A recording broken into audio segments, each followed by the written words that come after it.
Hey everyone, this is Shinium here, and we are going to be talking about how to set boundaries. I'm the owner of Sheepology, and I'm starting a new series called Self-Care Series. So today, Aimee World is going to be on, and she's basically going to talk about setting boundaries using the word say no. She was my life coach for a couple years, and then I paused for a while. And so I'm getting back into having my life coach, but she's kind of my life coach / therapist.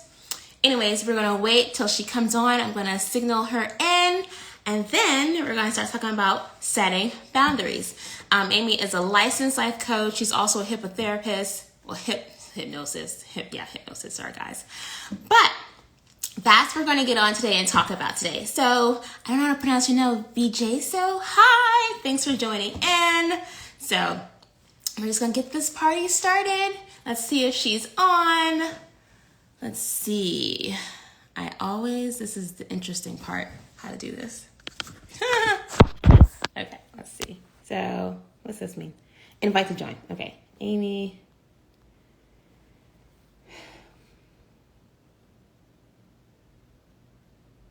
Yeah, there it goes. People. Okay, so she is invited. Oh, she's there. There she goes. Hey, how's it going? Good. Okay, that works. Yes, it's going well. So welcome everyone, those who are viewing live and those who are going to see this later.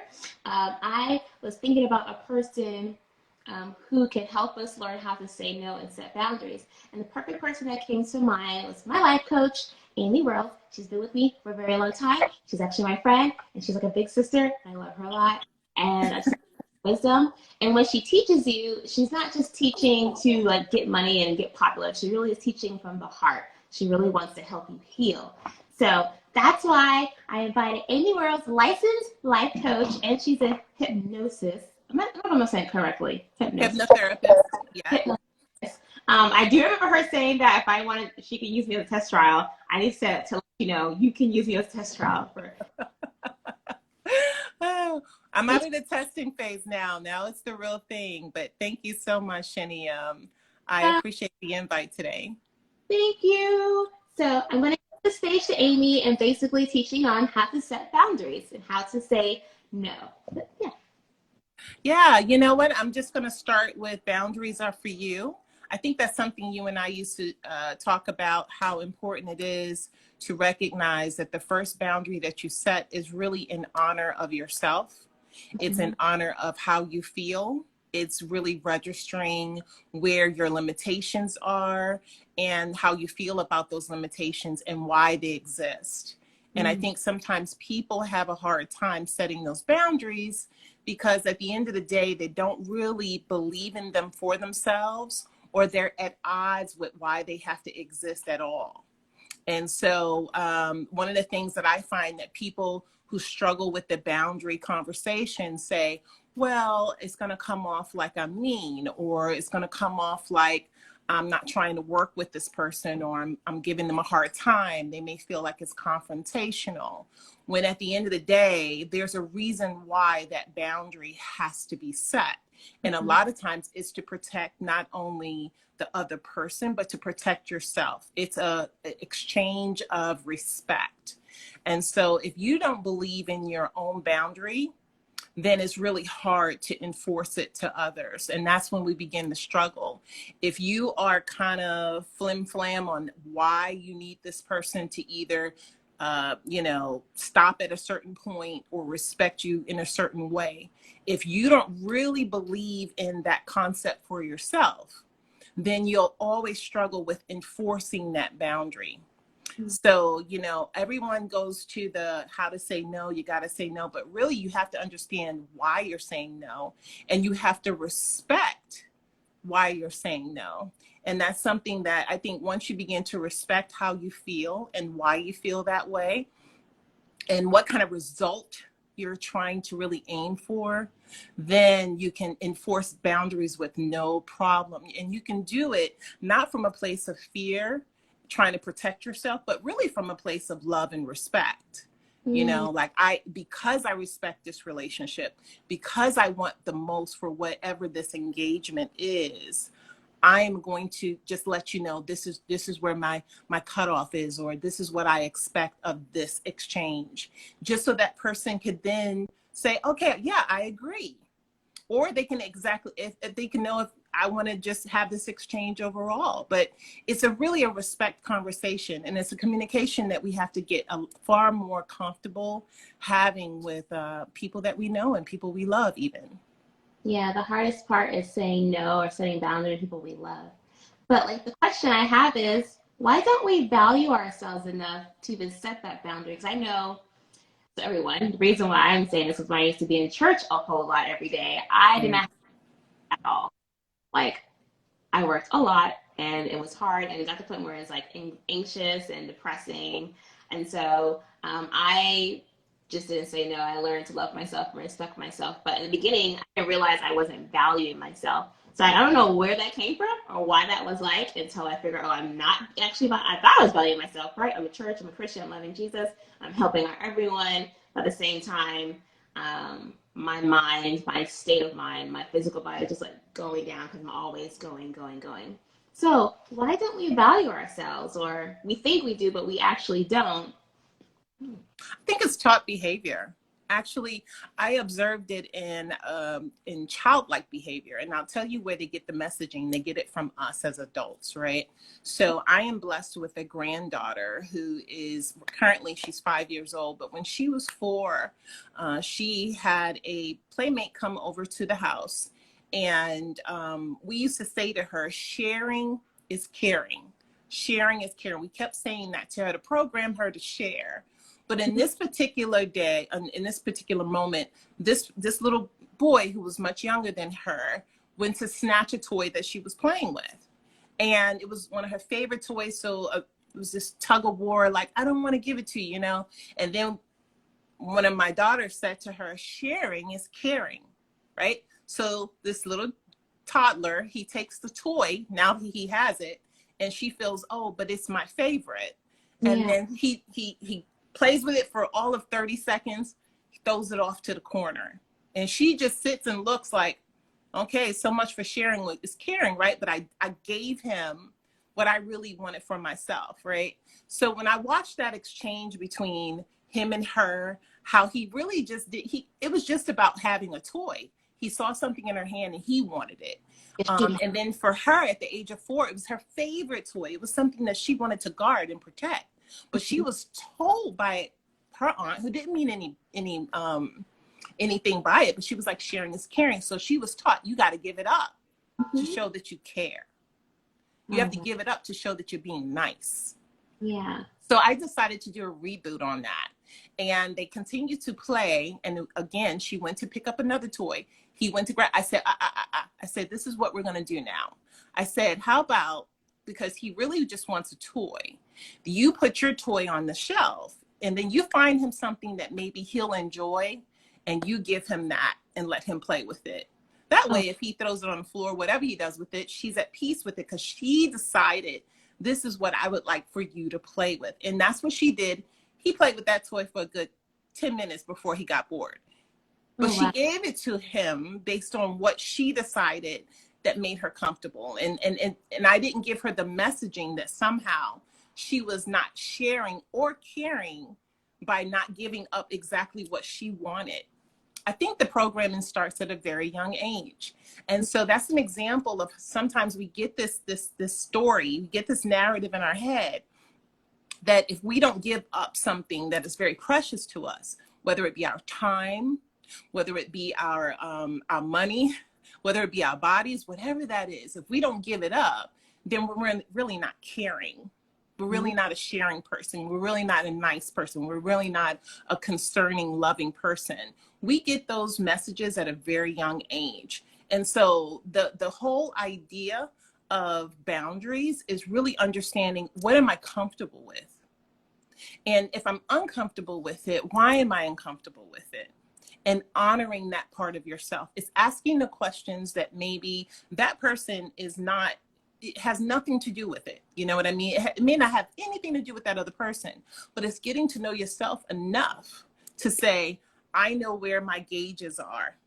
I know where I'm comfortable and it makes me feel good, and I can give because if I'm giving it from overflow and there's more than enough, versus you just took my favorite thing. I have nothing and now I feel drained and depleted and lost. And now you just threw that on the floor. You get what I'm saying? So it's a programming from a very young age, and we keep getting that through grade school as we get older, as adults. And so there's a reprogramming that has to take place within our consciousness to understand that we don't have to sacrifice the best of ourselves to show that we love someone. We don't have to nail ourselves on a cross to say that we care. There's different ways of doing that. See, that is a newfound knowledge, because we're always taught to be selfless, right? And to give the best of ourselves to others, even if it does hurt. And that, oh, we'll be blessed at the same time. But how do you, I guess at that time, like, hey, you're uncomfortable with it, but like, why are you uncomfortable with it? Where is that line come where I'm uncomfortable, but maybe I need to check this, or I'm uncomfortable, so I'm going to do it this way? Yeah. And you know what? This is where faulty exchanges begin too, right? So that messaging that you just said is telling a person that you have to give the best of yourself, but you haven't told that person that they deserve the best, to give themselves that gift first. Mm-hmm. Like, give the gift of the best to you first. And when you're full, then you can pour into others, right? Right. What? So it has to start. I can't give you what I don't have. But we've been trained to program ourselves to believe that we have to give other people things that we haven't given ourselves first.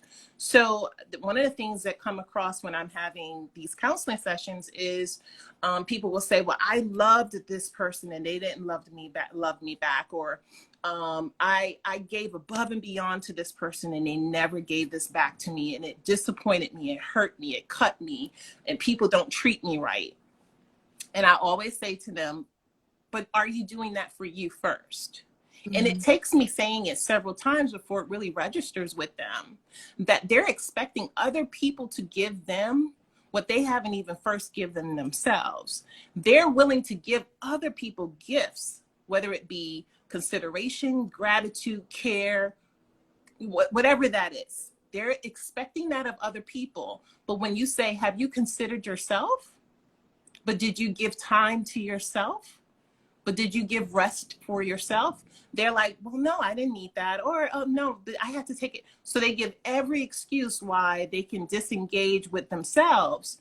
But then they get very upset when other people treat them the way they treat themselves. Mm-hmm. And that's how upside down our world can become. And it impacts our consciousness. Because we begin to think, oh, the world is against us. Everybody is not for me. Oh, I got to cut. I need to let people know. And it's really not them, except you're teaching them how to treat you by how you treat yourself. So that has to change. That brings me back to to dating, just in general. Dating someone, you expect them to take you out. You expect them to buy you gifts. You expect them to go on trips. But I learned, Shania, you need to take yourself out. You need to travel on your own. You need to buy your beautiful car or your purse or whatever you're expecting to get from this other person. Because it's kind of not fair. It's like, you want it, but you won't give it to yourself, but you want someone else to do it. And then you get upset when they don't do it. So that's a perfect point when it comes to actually dating at the same time. Yes, dating is a great example of that. Every relationship we have should be thought of in that way. We've all heard of the love languages, the 5 love languages, and everyone has at some point, I think most people have gone online and kind of done the quiz and figured out what their love languages are. But one of the things, if I'm working on a relationship criteria with a client, one of the things I'll say, okay, now you know your love language is time. And let's say your next love language is touch, but your first love language is time.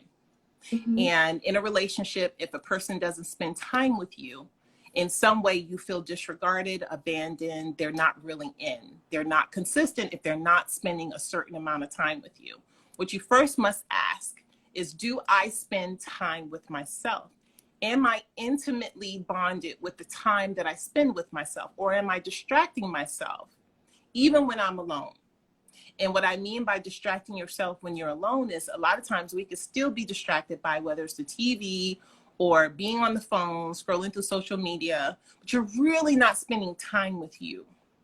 You're really not engaging with what's happening within you, whether it be through meditation, whether it be through prayer or journaling, whatever that thing is, you're not necessarily spending time with you. And if you do, it's for 10 minutes. It's for 15 minutes and then you get sleepy. Like, it's not really intimate, consistent time, but yet we look at another individual and we say, well, you don't spend enough time with me. You don't love me, or I'm not feeling it because you're not there. Well, maybe you feel that emptiness and that depleted sense of feeling full because you didn't give yourself that gift first. So it's just encouraging people to be empowered by knowing that everything we expect outside of ourselves, we have that first ability to give it to ourselves first. And then our outer world will reflect our inner world. See, that brings an example. So I'm dating currently, and he's awesome. But he went off and he was doing something, right? And I called and he didn't pick up. I got so angry. It was like something simple. And in that moment, I was like, okay, Shiniam, you want his attention, but if you go there, you're just going to sit there. Why do you want his attention? And what can you do for yourself now to not want his attention? So I was like, something's wrong. I shouldn't be this angry. He's not doing anything wrong. Why am I frustrated? So I didn't take a while. I worked out. Good. See, that's coaching. Awesome. I made myself feel good by giving myself something, and that is I like to work out. So I started working out. And I remember a couple days later, him and I were talking about dating, and he was like, so what do you do when you get mad and I don't do? I was like, and I told him, he was shocked. I was like, yeah, I do get mad when you hit the phone, but I realized you have a life. It's only a phone call. I'm more than likely 100% going to see you next day or within that night. So let me figure out something right now with my time. Let me help right now. Why is she upset? I love that. I love it. And you need to continue to not only do that, but build on that. Some of us don't have colorful worlds. Like, our world is very bland. It's very black and white. It's very black and white and gray. There's not enough color. So we look to other people to give us color, to make us feel alive. When, again, how many things can we do to make ourselves feel alive? Whether it be going to work out, or going to the theater, or heading out to grab something that you would love to eat and bringing it back home. We know we're in a pandemic, but there's things that we can do to entertain ourselves, to be present with ourselves, that a lot of times we tend to want to escape. We don't want that time with ourselves. So it's recognizing what is it that I love to do? What is it that gives me pleasure? I don't care if it's coloring in video games to masturbating. I don't care what it is. Whatever that thing is that you say, this makes me happy and I could be at one with myself and be okay with me, then you need to find peace in that. And you need to make that a part of how you give your life and your world color. Like, it's not just going to work, getting up, paying bills, coming back and looking at somebody for 4 hours. I have a life, and you have to create that life. That's so true. You have to create your own excitement. I've learned that I have to excitement in my own life and not to look towards others to bring that excitement to me. So if I want to travel, go ahead and travel. You don't have to have someone to be there. And travel 2 hours. So I was like, oh, this looks awesome. I like this condo. And I came back home and I was happy. I was by myself. I was like, are you okay? Yeah, I'm doing great. That's it. I'm fine. Having that sense of independence is what fills you up. It also gives you something to contribute to a conversation with someone to establish a relationship. Mm-hmm. If you haven't allowed yourself the time to discover and to explore and to learn new things, then what are you sitting there with that other person? Like, yeah, I've heard people tell me, oh, I'm boring. And I think to myself, well, you can control that. You decide what boring is. Because even if your light is reading a lot of books and just spending time by yourself, that isn't boring. That's colorful if it gives you light, if it makes you happy. You can talk to that other person about the books you've read. So our Exactly. ability to really enjoy life and to add color to it is really our responsibility, and no one else should have the no one else is responsible for that except ourselves, to ourselves. Exactly. It's strange. I don't know why I said me, but it's like it's a thing where we're always trying to find excitement from the outside of us inside of the inside of us, and we grow up like that until we realize it's the wrong thing to do, or we don't realize it's happening. But another question I have: setting boundaries with loved ones. You love them, but you need to say no, but then you feel bad about saying no, but you still want to be in a relationship with that person or a family member. You still want to love them, you still want to hang out. How does a person do that, setting boundaries with people they love? Mm. Well, you know, a lot of times we put a lot more emotion and expectation into those relationships than maybe we should. I think there's a difference between relatives and family, Mm-hmm. because sometimes we're just related to people and there's an expectation because they're a relative.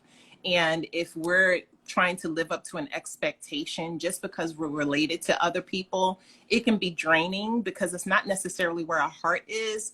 We just have this sense of duty that it doesn't even align with our integrity and how we really want to live. I always ask myself, when it comes to whether it's family members or friends, whomever it is that's close to me, is, do I like their person? Do I really care for their person? Would I spend time with them? Mm-hmm. If I was on an island, would I be comfortable spending time with them, and would I enjoy myself?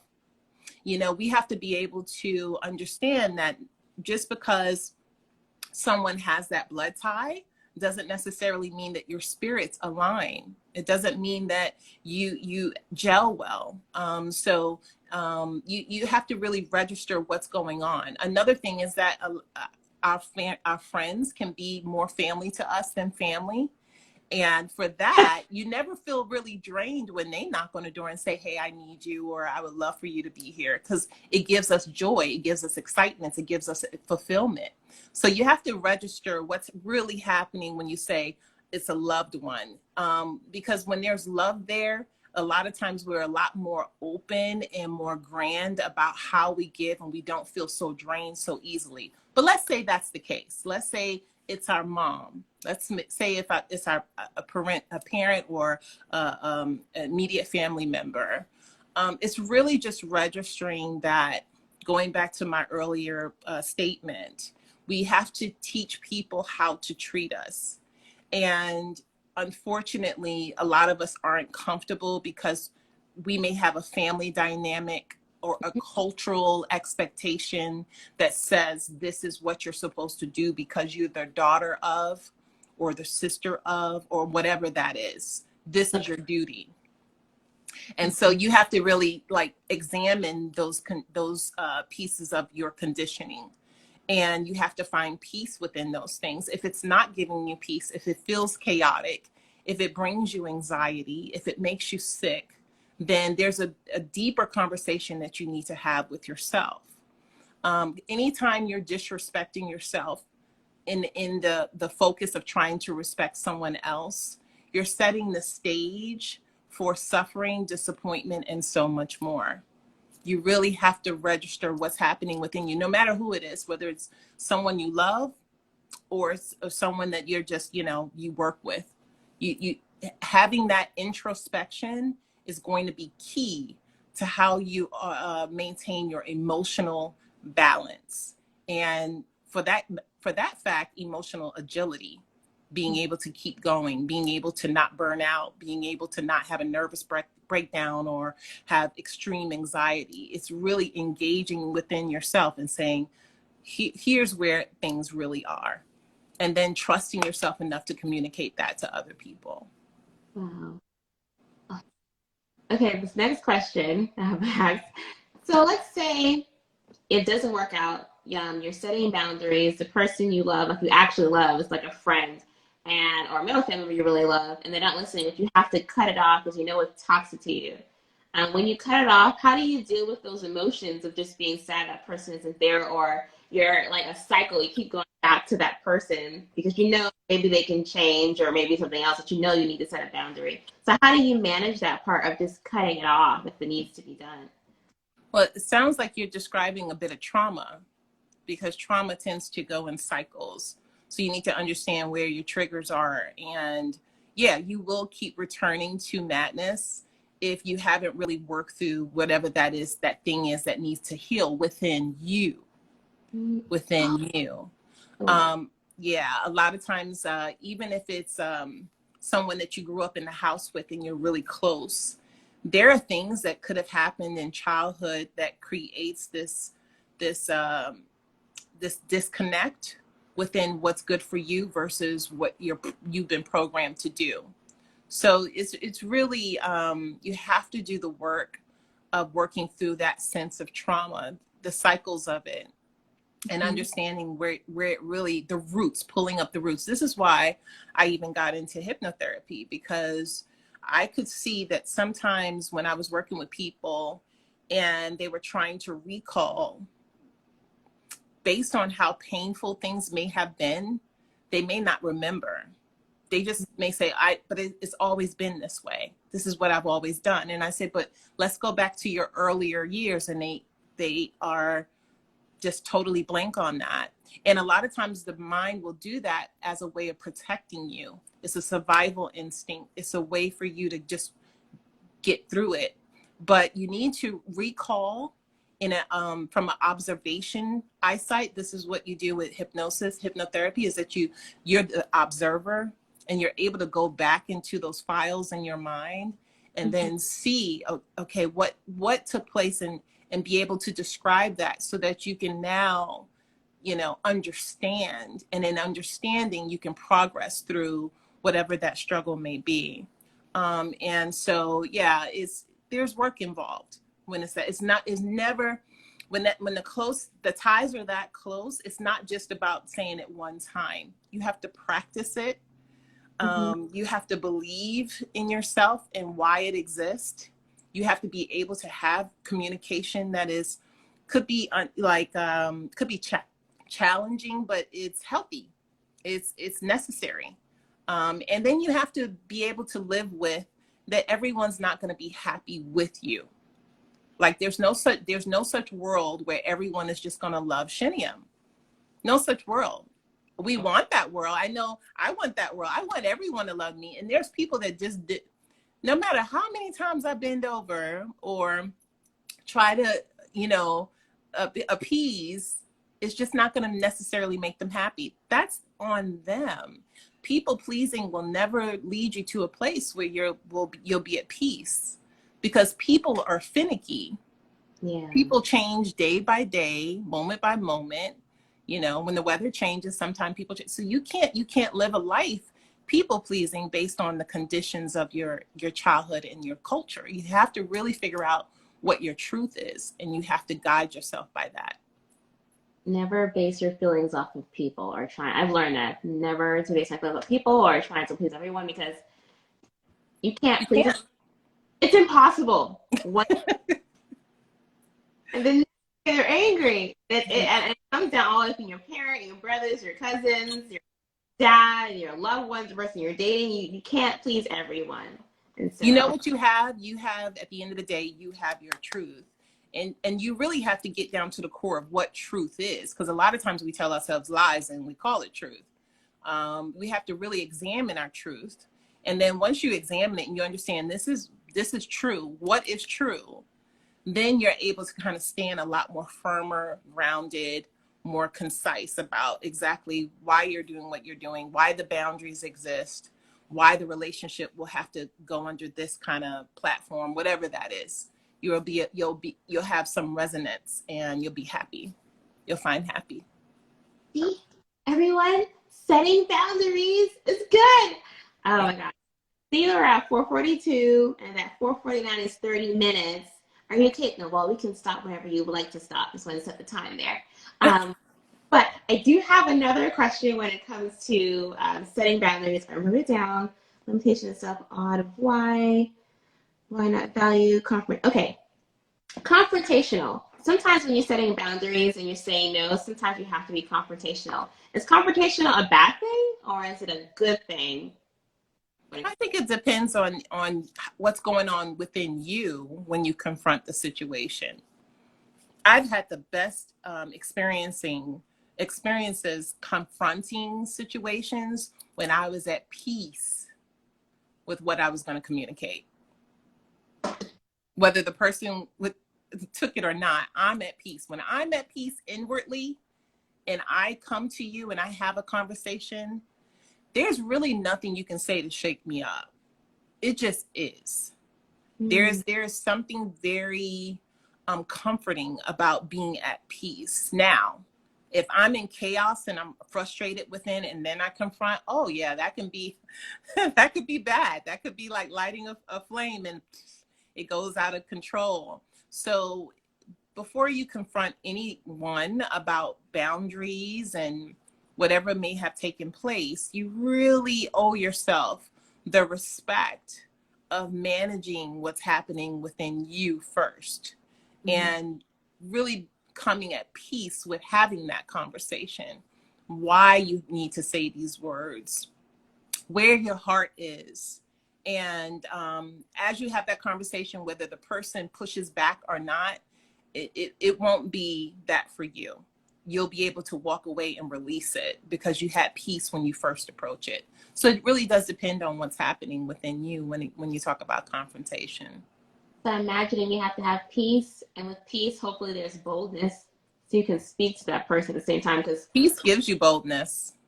Peace is something about being at peace that just makes you speak your truth. And it's not a push and shove. It's not a, you don't even have to raise your voice. The other person, it's no longer a ping pong. I don't have to convince you. There's no big resistance. It just is. And when you can speak in that calm, you can iterate exactly what you're trying to say or what you need to say. And inwardly within your heart, you're doing the right thing. Peace follows you as you do it. You do not lose sleep. You do not even loop the conversation in your mind over and over, because a lot of times when we're looping how things went, it's because we're not at peace with it. There's something that other person said in response to our words that we want to control. We want them to see it our way. We feel like they don't really understand us. So again, it's that I need you to understand. I need you to see me. I need you to understand. No, peace doesn't do that. When you're really at peace, whether you understand me or not, it just is. You'll get there when you get there, but I'm already here. You can meet me on this bridge or you can stay on the other side. I'm okay with that. So yeah, there's something beautiful about peace. Peace gives you that. peace surpasses all understanding. Yeah. Say whatever they say, but you're sitting there comfortable. And sometimes it makes them more angry because you're not getting upset. You're just like, this is what it is.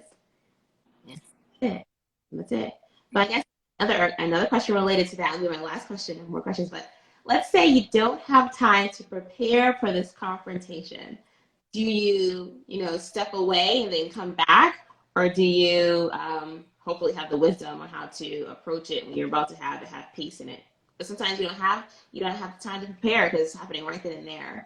Yeah, there's so many scenarios that we can run around with in that question, but I would say a lot of times when I've been confronted, let's say someone has an issue with something I said or something I did, the first thing that we need to really get comfortable with, and I don't think we're as comfortable with it as we need to be, is listening. It's just getting quiet and listening. A lot of times people's walls will fall down. As angry as they may come at you, or they're confronting you and they're frustrated, a lot of times their walls come down when you just listen. You don't have a word. You just look them in the eye and give them that time. And now the wisdom for you, no matter how upsetting it is, they may be saying some things that's real triggering, and your knee may be popping, or your hand, you may be holding your hand like, please don't let me slap them. Whatever's happening, it's really about self-control, and it's about doing things on your turf. So what I mean by that is, in that moment, it's on their turf. Mm-hmm. And if you was to engage with them, it's going to create even more dysfunction. It's insane to someone, okay, I needed to hear you out. I'm not prepared to really come at you right now, or I'm not prepared to really have this conversation, but I heard you. I want you to know that I heard everything you have to say, and give me some time. Let's go. I need some time to process this. A lot of times we have problems doing that because we feel that somehow we've shown ourselves to be weak to just make that claim. I need time to process or digest what you've just told me. I need time to think about it, and let's come back to the table and talk about it another time. Now, are you okay with that? Now, if they're not, again, go back into listen mode. You don't have to be reactive. It's all about responding. And a lot of times when we have issues with our emotional regulation system, our nervous system, our ego, we feel like if I don't get that last word right now, somehow this person has diminished me. They belittled me. They can't do that. They can't do that unless you let them. Yeah. Right? They don't have that ability. So it's like we give people power that they don't even have. They don't have that kind of power. So, Shania, I got a 5 o'clock coming up, so I'm sorry, I'm gonna have to wrap it up, but I don't want to mess up. Okay, everyone. Okay, but thank you, Aimee, for talking to us about. You're welcome. I'm going to hit you up later. And that's it. So thank you, everyone. Bye. All right. Thank you. It was a great conversation. I love this. I'll talk to you later. All right. Bye-bye.